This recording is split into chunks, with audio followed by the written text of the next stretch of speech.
Bismillahirrahmanirrahim. Allahumma salli ala nabiyyina Muhammad wa ala alihi wa ashabihi ajma'in wa man tabi'ahum bi ihsan ila yaumiddin.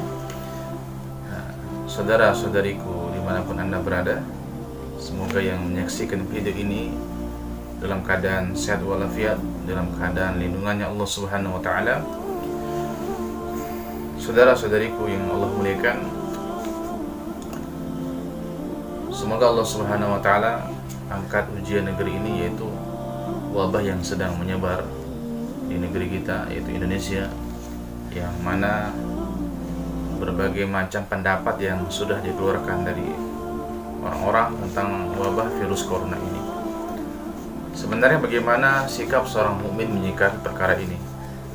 Ya, yang harus kita yakini bahwasanya virus ini adalah ciptaan.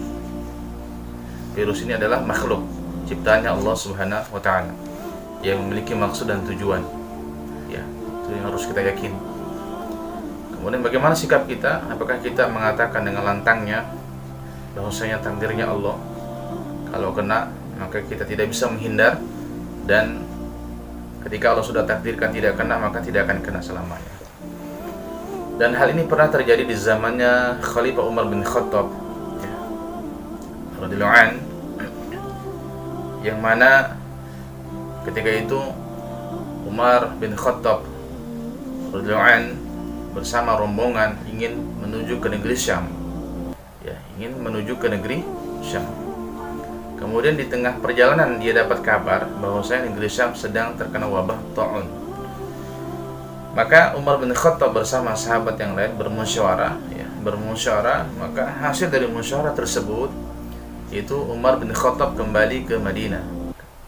Kemudian salah seorang sahabat yang bernama Abu Ubaidah mengatakan kepada Umar bin Khattab, apakah engkau ingin menghindar dari takdirnya Allah Subhanahu wa taala? Aku Umar katakan, iya, aku menghindar dari takdirnya Allah yang berada di negeri Syam. Aku ingin menuju kepada takdir Allah yang lain, yaitu kembali ke Madinah. Maka ini hadirin Allah muliakan, apakah iman kita sudah melebihi daripada imannya Umar bin Khattab, yang mana sahabat yang dijamin surga, sahabat yang istiqomah menjaga sholat berjamaahnya, sahabat yang ditakuti syaitan yang bekas langkah kakinya, itu syaitan tidak mau melewati bekas langkah kakinya. Syaitan rela memilih jalan yang lain. Apakah iman kita melebihi imannya Umar bin Khattab radhiyallahu anhu sehingga kita berani mengatakan seperti ini, memasuki wabah, tempat yang terkena wabah, dengan mengatakan ini takdirnya Allah kalau kena? Hadirin yang Allah muliakan, maka Nabi juga telah sampaikan kepada kita, ya, dalam sebuah hadis Bukhari Muslim, bahwasanya Nabi telah sampaikan sebuah kampung, kota atau negeri yang terkena wabah, maka tidak boleh kita memasukinya. Begitu juga mereka yang dimana kampung mereka, negeri mereka terkena wabah, maka tidak boleh keluar dari situ. Yang khawatir mereka ketika berada di kampung yang terkena wabah, mereka pun tertular penyakit tersebut, sehingga mereka bawa keluar penyakit tersebut kemudian menularkan di kampung lain.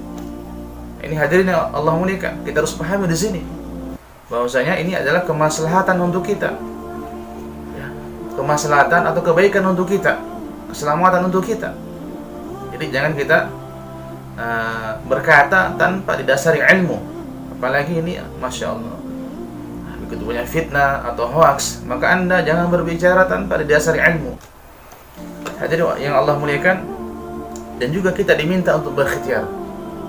Apa ikhtiar kita? Menjauhi mereka, tidak masuki kampung yang terkena wabah, tidak berdekat kepada mereka. Kita jaga kesehatan kita, jaga kebersihan kita, kita berdoa kepada Allah. Ini ikhtiar. Ya, ada doa yang diajarkan Nabi, ya, doa bismillahilladzi la yadurru ma'a ismihi syai'un fil ardi wala fis sama' wa huwas samiul 'alim.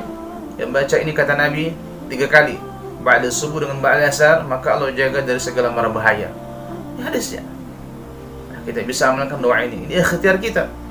Karena ada seseorang yang bertanya kepada Nabi sallallahu alaihi wasallam, ya Rasul, apakah untaku aku ikat kemudian aku bertawakal kepada Allah, atau aku lepaskan saja kemudian aku bertawakal kepada Allah? Apa kata Nabi? I'qilha wa tawakkal. Engkau ikat untamu kemudian baru bertawakal kepada Allah Subhanahu wa taala. Rawahu Tirmidzi wa Hasan. Ya, hadis ini Tirmidzi dan hadis hasan. hadis riwayat Tirmidzi derajatnya hasan. Ya. Maka hadirin Allah muliakan, dalam hadis yang lain juga dijelaskan oleh Nabi, ya, firra minal majzumi firaraka minal asadi.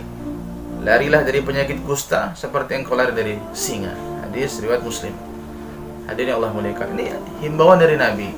Nabi telah jauh hari memperingatkan kepada umat Islam, ketika ada penyakit yang menular, maka jauh-jauh, jangan dekat, jangan dekati mereka. Ini adalah usaha kita, ikhtiar kita. Jangan kita dengan lantang mengatakan ini kalau Allah berkehendak maka akan terkena kepada kita, dan jika Allah berkehendak tidak kena maka tidak akan kena kepada kita. Memang benar, tapi yang Allah minta kepada kita adalah ikhtiar. Ketika pemerintah himbaukan kepada kita untuk berdiam di rumah, tidak keluar rumah, maka yang kita lakukan ikutin. Kita berbanyak zikir, doa, baca Quran di rumah, supaya Allah Subhanahu wa Ta'ala segera angkat ini penyakit. Kita doa kepada Allah, minta kepada Allah yang punya makhluk ini, supaya Allah angkat penyakit ini, Allah angkat makhluk ini dari dunia ini. Hadirin Allah muliakan, kenapa MUI keluarkan fatwa untuk tidak sholat Jumat berjamaah? Ya, karena ada kemaslahatan di baliknya, agar tidak tersebar virus-virus penyakit ini, tidak tersebar wabah ini di masyarakat. Ini adalah langkah pemerintah untuk memutus rantai virus ini. Jangan kita salah paham dengan mengatakan, kok takut sih sama virus itu, takutnya hanya kepada Allah. Ini sebenarnya yang harus kita lakukan adalah berusaha untuk menghindari penyakit ini. Benar, kita takut hanya kepada Allah, ya, takut kepada Allah. Bukankah Nabi SAW juga telah sampaikan kepada kita, ya kan, agar menghindari penyakit-penyakit yang berbahaya. Bahkan Nabi saja berdoa agar terhindar dari penyakit kulit. Allahumma inni a'udzubika minal barosi wal jununi wal juzami wal sayyi'il asqam. Ini doa Nabi agar terhindar dari penyakit kulit, penyakit lepra, dan dari segala macam penyakit-penyakit yang buruk. Kita berani dengan lantang, ya, mengatakan seperti itu. Masya Allah. Maka hadirin wal hadirat yang Allah muliakan, ini kita perlu luruskan, ya, perlu kita luruskan untuk tidak salah paham, ya.